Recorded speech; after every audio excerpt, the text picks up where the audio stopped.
Once again, my dear viewer, welcome to Dr. Paul Kibisho YouTube channel, and I want us to look at what we call what is it that makes somebody to succeed in life, or secrets that makes one to succeed in life.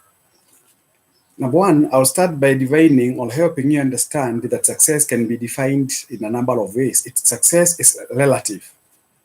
Why do I mean, or what do I say, or what do I want to mean when I say that success is relative? It is relative in the sense that somebody bought a bicycle today and he has invited a pastor for Thanksgiving on Sunday because, as far as he's concerned, to him, buying a bicycle is an epitome of his success.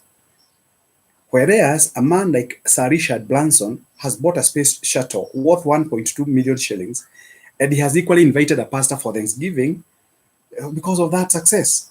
So what is success? We need to ask ourselves, what is success? There are some parents who say because their son or their daughter has cleared standard 8, they have succeeded academically. But they forget that we have got other levels of education for this person to be called successful in matters of education. So what is success? Success, just like so one of the things that successive people do, or one of the characteristics or one of the qualities of successive men and women, is that they take risks. You must learn to take a risk. In order to succeed in any business endeavor, in any field in life, you must take a risk. Taking risk means what? You do not necessarily have to say that you know where you're going to end up. Sometimes involve God. When you go to your piece of land and you plant maize, beans, cabbages, or whatever it is that you plant, you do not know how the weather will be. You do not know whether your crop will be invaded by locusts. You do not know whether there can be an enemy to come and cut all your crops. So one of the things that you do is that you take a risk. When you enter into a matatu, you do not know whether this person who is called the driver is insane.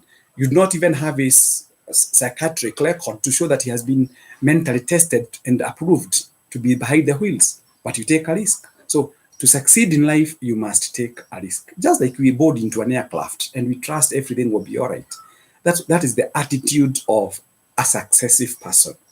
Positive mental attitude.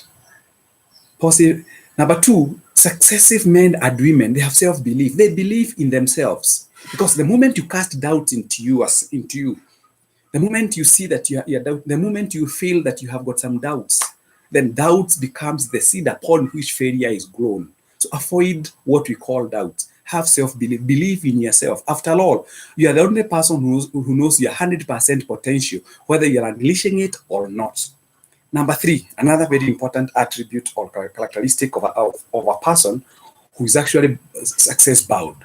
They don't care what people say about them. I have said in the past, either in the media, electronic media, in the print media, or maybe in the radios that I normally invited in, that some people think I'm proud when I talk about my achievements. But if I don't talk about them, who will? Let people know what I do. If by saying what I do becomes maybe a problem to you, if by saying what God has enabled me to achieve in life becomes a problem to you, those are your own problems. Keep them to yourselves. Me, I don't care what people say about me, because by the end of the day, I'll remain Dr. Paul Kebicho, PhD, QB, and that is it. So don't get bothered about what people say about. After all, as I said in my other video, is that God never created you to become a puppet to anyone.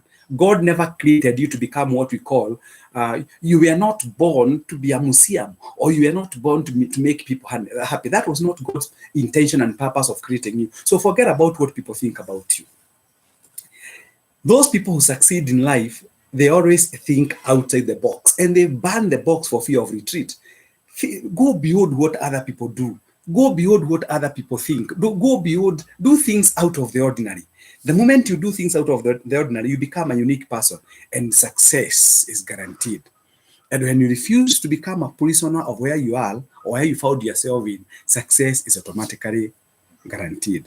Be optimistic. Remove that element of supposing I fail. Supposing I fail becomes the fertilizer upon which your dreams get curtailed, upon which your dreams become assassinated ammunition from where to go. So avoid what we call, be optimistic in life. Be optimistic in your heart that whatever I'm doing gonna see the light of the day. Whatever I'm doing will give me the fruit that I need. So just proceed. Just do it. Embrace the mantra of Nike. Just do it. Just do it.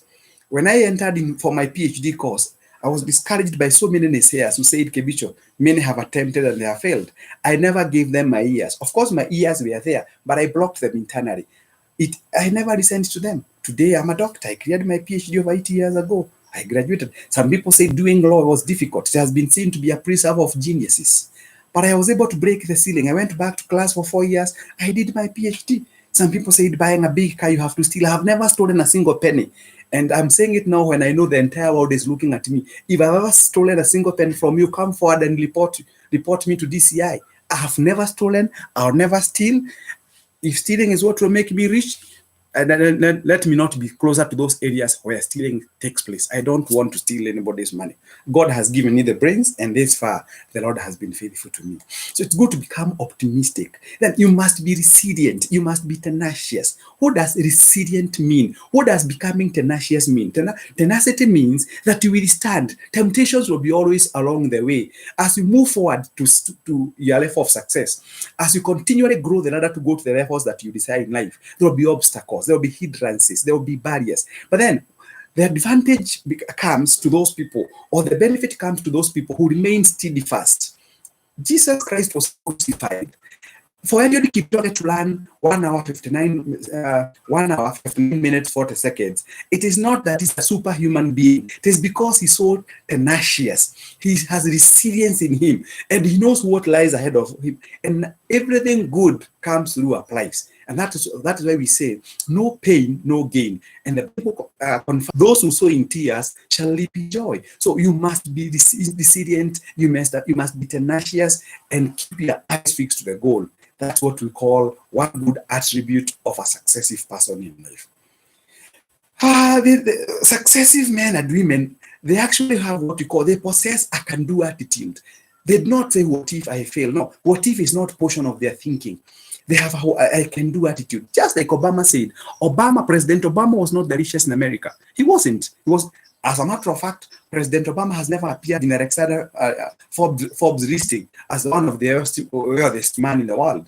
We've been talking about Warren Buffett. We've been talking about this man, Jeff Bezos, the owner of Amazon. We've been talking about Carlos Slim, the telecommunication mogul from Mexico. We've been talking about Mark Zuckerberg. I've never seen Obama in the list. But yet he was elected in America and became the president. Why? It is because he came up with a very good mantra. Yes, we can. And remember, not there, yes, I can. Yes, we can. Because together each achieve more, the team spirit. So if they have this attitude of, yes, I can do. Avoid, let me tell you, the moment you allow doubts to come into your minds, they now grow to envelop you and, of course, put a barrier and give you an opaque view of what you wanted to achieve in life. Remain focused. And focus means follow one course until you succeed. They take responsibility of their own lives. You are the architect of your own destiny. You must define where you want to be in life. You must know where it is.